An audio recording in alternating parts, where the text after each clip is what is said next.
नीतीश नीति और नीतीश कुमार के रणनीति का कायल इस देश में सभी राजनीतिक लोग हैं।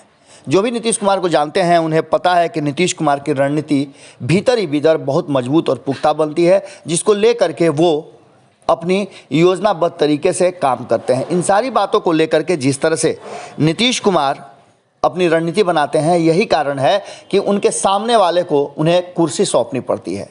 ये लगातार पिछले कई वर्षों से आप देख रहे हैं। और राजनीतिक रूप से नीतीश कुमार ने जब राजनीति में पदार्पण किया था, तब से वो अपनी शर्तों पर राजनीति करते आए हैं। चाहे लालू प्रसाद को मुख्यमंत्री बनवाना हो, या लालू प्रसाद को नेता प्रतिपक्ष बनवाना हो, या उसके बाद लालू प्रसाद से अलग होकर के खुद एनडीए का हिस्सा बन करके केंद्र में मंत्री बनना हो, या बिहार में जब उन्हें मुख्यमंत्री की कुर्सी नहीं मिल पाई, उन्हें इस्तीफा देना पड़ा, तो फिर से दोबारा प्राप्त करने के लिए भारतीय जनता पार्टी के साथ मजबूत गठबंधन बना करके 2005 में अपनी कुर्सी वापस लेना हो।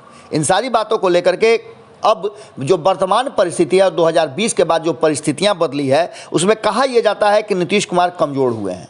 लेकिन आंकड़ों के रूप में कमज़ोर नीतीश कुमार आज भी मुख्यमंत्री हैं। तीसरे नंबर की पार्टी बनने के बाद भी वो बिहार के मुख्यमंत्री हैं, और भारतीय जनता पार्टी उन्हें हाथों हाथ उठाने के लिए तैयार है। ये नीतीश कुमार की रणनीति ही है। आपको बता दें कि वर्तमान में जिस तरह से जनता दल के भीतर कहा यह जा रहा है कि अंदर खाने में ज़बरदस्त घमासान मचा हुआ है, कई खेमे बन गए हैं, और उन खेमों का जो भिड़ंत है वो सामने से नज़र आ रहा है। एक तरफ जहां नीतीश कुमार ने 2020 चुनाव के तुरंत बाद आरसीपी सिंह को पार्टी का राष्ट्रीय अध्यक्ष बनाया था, वहीं उनके केंद्र में मंत्री बनते ही उस पद से हटा करके ललन सिंह को ये जिम्मेवारी दी गई थी। मामला उसी समय से चला आ रहा है कि आरसीपी सिंह को ये बात नागवार गुजरी थी, क्योंकि क्या उन्हीं के लिए नियम था। लेकिन इन सब बातों को चुपचाप सहते हुए आरसीपी सिंह वक्त का इंतजार कर रहे थे, और कहा यह जा रहा था कि नीतीश कुमार से उनके संबंध खराब हैं। लेकिन जो तस्वीरें कल निकल करके आई हैं, और इससे ठीक पहले जिस तरह से आरसीपी सिंह पर यह आरोप लगा था कि वो ठीक से बातचीत भारतीय जनता पार्टी के साथ नहीं कर सके, इसके चलते कहीं ना कहीं भारतीय जनता पार्टी और नीतीश कुमार के बीच में सीट शेयरिंग का समझौता उत्तर प्रदेश में नहीं हो सका। ये बातें ललन सिंह ने कह करके कहीं ना कहीं आरसीपी सिंह और नीतीश कुमार के तार को छेड़ दिया था। आरसीपी सिंह और नीतीश कुमार के बीच में जो संबंध है वो जग जाहिर है। दोनों एक दूसरे पर काफ़ी ट्रस्ट करते हैं, और ऐसी स्थिति में दोनों की चुप्पी भले ही रही हो, लेकिन दोनों एक दूसरे से अलग नहीं थे। अब ये बात स्पष्ट नज़र आ रही है जब भारतीय जनता पार्टी के बिहार प्रभारी भूपेंद्र यादव और केंद्र में मंत्री हैं, उनकी पुत्री की शादी थी। उस शादी समारोह में पहुंचे हुए थे, और सभी लोगों से अलग थलग आरसीपी सिंह और नीतीश कुमार एक जगह बैठे, और दोनों के बीच में काफ़ी लंबे समय तक गुफ्तगू हुई थी। हालांकि कई चैनल्स और जो मीडिया से जुड़े हुए लोग हैं, और कई ऐसे राजनीतिक लोग हैं जो कह रहे हैं कि ये संबंध सिर्फ दिखावा था। लेकिन आरसीपी सिंह के साथ जिस तरह से सहज होकर के नीतीश कुमार बातचीत कर रहे थे, वो इस बात की तरफ इशारा कर रहा था कि कहीं ना कहीं कोई तो बात है जिसको लेकर के पर्देदारी है। अब इन सारी बातों को लेकर के जो वर्तमान में बदली हुई परिस्थिति है, उसमें कहीं ना कहीं ललन सिंह खेमे को तकलीफ जरूर हुई होगी। आपको बता दें कि नीतीश कुमार के पास केंद्रीय मंत्री अश्विनी चौबे भी बैठे हुए थे, और उनके ठीक बगल में आरसीपी सिंह बैठे हुए थे। लेकिन इस तस्वीर में ये बातें एक बार भी नज़र नहीं आ रही है कि कहीं वो अश्विनी चौबे से बात कर रहे हो। लगातार वो आरसीपी सिंह के बगल में बैठे थे और आरसीपी सिंह के साथ लगातार बातचीत कर रहे थे। इस शादी समारोह में संजय जायसवाल भी मौजूद थे, और कई नेता बिहार से मौजूद थे।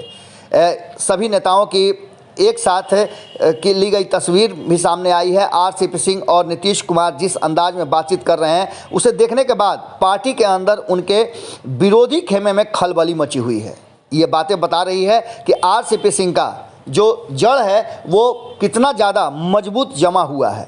आपको बता दें कि आरसीपी सिंह कुछ ही दिन पटना आए थे, और उन्होंने स्पष्ट तरीके से मीडिया से बातचीत करते हुए कहा था कि वो नीतीश कुमार को 2024 और 2025 के लिए ऐसा देखना चाहते हैं कि जिनके बिना न केंद्र में न बिहार में कोई सरकार बने, और नीतीश कुमार के पुराने जो हैं खोए हुए जो जनाधार थे उसे वो वापस लाना चाहते हैं, सदस्यता अभियान चलाना चाहते हैं। इसके बाद आपको बता दें कि कहा यह भी जा रहा है, जो सूत्र हमारे बता रहे हैं कि 1 घंटे तक दोनों नेताओं के बीच में बंद कमरे में मुलाकात हुई। इस दौरान किन किन मुद्दों पर बातचीत हुई इसकी जानकारी तो अभी नहीं मिली है, लेकिन इतना तय माना जा रहा है कि जिस तरह से जेडीयू के वर्तमान अध्यक्ष ललन सिंह और पूर्व राष्ट्रीय अध्यक्ष आरसीपी सिंह के बीच में सियासी बयानबाजी और घमासान मचा हुआ है, उसमें 2 खेमे हो गए हैं। आरसीपी सिंह जिस तरह से पार्टी के साइडलाइन कर दिए गए थे और उसके बाद उन्होंने अचानक से छलांग लगाई और पूरी तरह से वो पार्टी के भीतर अपने वर्चस्व की जंग में, हालांकि मीडिया के सामने तो नज़र आए कि उन्होंने पूरी तरह से अपना अधिकार जमा लिया है। वहीं आपको बता दें कि कयास यहाँ तक लगाया जा रहा था कि उनके राज्यसभा का जो सदस्यता है उसे भी रिन्यूअल नहीं कराया जाएगा, क्योंकि नीतीश कुमार चुप्पी साधे हुए थे। लेकिन इन सारी बातों पर कहीं ना कहीं सियासी विराम लगाते हुए एक बात तय मानी जा रही है कि आरसीपी सिंह और नीतीश कुमार अलग नहीं हैं। इनकी नज़दीकियाँ देखकर विरोधियों को परेशानी निश्चित रूप से बढ़ी होगी। और ख़ास करके कहा जाए तो जनता दल यूनाइटेड के भीतर जिस तरह से अपने वर्चस्व और अपने पद को लेकर के ललन सिंह और उनके समर्थक पूरी मजबूती के साथ आगे बढ़ रहे थे, उस पर कहीं ना कहीं झटका जरूर लगा है। सोचने के लिए मजबूर होंगे कि आखिर ये सब क्या चल रहा है। नीतीश कुमार से जब पूछा गया, कल ही हमने आपको खबरों में दिखाया था कि जब नीतीश कुमार से इस विषय पर पूछा गया कि ललन सिंह और आरसीपी सिंह के बीच में क्या चल रहा है, दोनों के बीच में घमासान है, इसका क्या असर पड़ेगा, इन सारी बातों पर चुप्पी साधते हुए आगे बढ़ गए थे नीतीश कुमार। अब नीतीश कुमार को लेकर के जिस तरह की चर्चाएं चलती हैं वो भी हमने आपको खबरों के माध्यम से बताया। हमने आपको विश्लेषण में बताया था कल ही खूंटा ठोक में कि किस तरह से नीतीश कुमार कुर्सी के लिए रणनीति बनाते हैं और कुर्सी उन्हें प्राप्त हो इसके लिए वो दोस्त और दुश्मन दोनों से एक बराबर समझौता करने के लिए तैयार रहते हैं। इसके पीछे कई रणनीतियां हैं, कई ऐसे उदाहरण हैं, इतिहास के पन्नों पर भरे पड़े हैं। आपने देखा होगा कि लालू प्रसाद से जब 70 के दशक में वो साथ आए, उसके बाद जब 90 के दशक में लालू प्रसाद को पार्टी का नेता प्रतिपक्ष बनाना था तो उस समय भी उनका ज़बरदस्त समर्थन मिला था और वहीं से उनकी राजनीतिक शुरुआत और राजनीतिक रणकौशल का कहा जाता है कि लोग लोहा मानते हैं। नीतीश कुमार लगातार अपने रणनीति के अनुसार योजना बनाते हैं और इस योजना पर वो अमल करते हैं। कहा जाता है कि नीतीश कुमार अपनी शर्तों पर राजनीति करते हैं और ये शर्त उनके कुर्सी के लिए होता है। नीतीश कुमार लगातार आप देख रहे हैं कि जब से राजनीति में आए हैं और सक्रिय राजनीति में जब से दलीय स्थिति पर वो चुनाव लड़ना और चुनाव जीतना शुरू किए हैं, तब से लगातार वो बिहार और देश के अलग अलग पदों पे रहे हैं।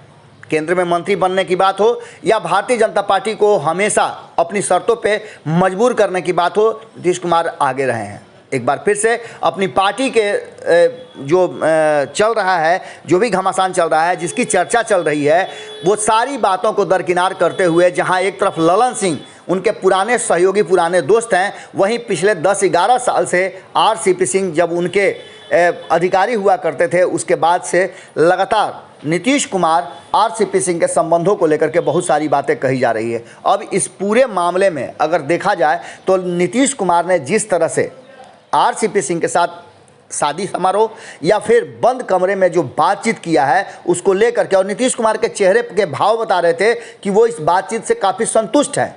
ऐसी स्थिति में न तो आरसीपी सिंह कहीं बाहर जा रहे हैं, न आरसीपी सिंह के पद में और उनके कद में कोई कमी आई है, और न ही आरसीपी सिंह को ललन सिंह राज्यसभा जाने से रोक सकते हैं। इस पूरे स्थिति को देखते हुए एक बात तो तय नज़र आ रही है कि कहीं ना कहीं बैकफुट पर जाने की स्थिति ललन सिंह और उनके गुट को है। अब बदली हुई परिस्थिति में नीतीश कुमार किस तरह से पार्टी के बीच में सामंजस्य बिठाते हैं, क्योंकि उन्हें इस बात का एहसास हो गया है, जो खबरों के माध्यम से संपादक अमन मिश्रा जी ने पंचनामा में भी ये बात बताई थी और अन्य खबरों के माध्यम से भी हमने आपको बताया है कि किस तरह से नीतीश कुमार को ये बात अंदाज़ा लग गया है कि भारतीय जनता पार्टी के साथ संबंध बरकरार रख करके ही बिहार की कुर्सी पर बैठा जा सकता है या टिके रहा जा सकता है। अब ऐसी बदली हुई परिस्थिति में ललन सिंह से ज़्यादा आरसीपी सिंह इस तारतम्य को जोड़ने के लिए, जो कि भारतीय जनता पार्टी और जदयू के बीच में जुड़ा रहे, सबसे ज़्यादा मुफीद लग रहे हैं। अब इन सारी बातों को लेकर नीतीश कुमार के पास ऑप्शन की कमी थी और इस ऑप्शन में आरसीपी सिंह को जिस तरह से पहले सुशील मोदी इस तार को जोड़ के रखते थे, अब आरसीपी सिंह उस जगह पर आ गए हैं और बदली हुई परिस्थिति में नीतीश कुमार के लिए सबसे ज़्यादा ज़रूरतमंद हो गए हैं। इस मुलाकात को आप जिस नज़रिए से देखें, लेकिन इतना तय है कि नीतीश कुमार की कुर्सी का इस मुलाकात से बहुत ज़्यादा महत्व है। वहीं आरसीपी सिंह को भी राज्यसभा जाने और उनके मंत्री पद बरकरार रखने के लिए नीतीश कुमार का उनसे जुड़े रहना बहुत ज़रूरी था। जुड़े रहिएगा भारत लाइव के साथ, खबरें लगातार जारी हैं। भोरे भोर में हम आपसे यही विदा लेते हैं। बहुत बहुत धन्यवाद। अगर ये वीडियो पसंद आई और वह बिहार के राजनीति और बिहारियत से सरोकार रखेनी तो सब्सक्राइब बटन दबा के चैनल के सब्सक्राइब कर ली। ओजे एगो घंटी बा, ओकरा बटन दबा देला से कुल सटीक और मारक खबर रुआ मुफ्त में मिल जाई। अगर रुआ पत्रकारिता के हमनी के नया प्रयोग में सहयोग कर चाहतानी तो ज्वाइन बटन दबा दी।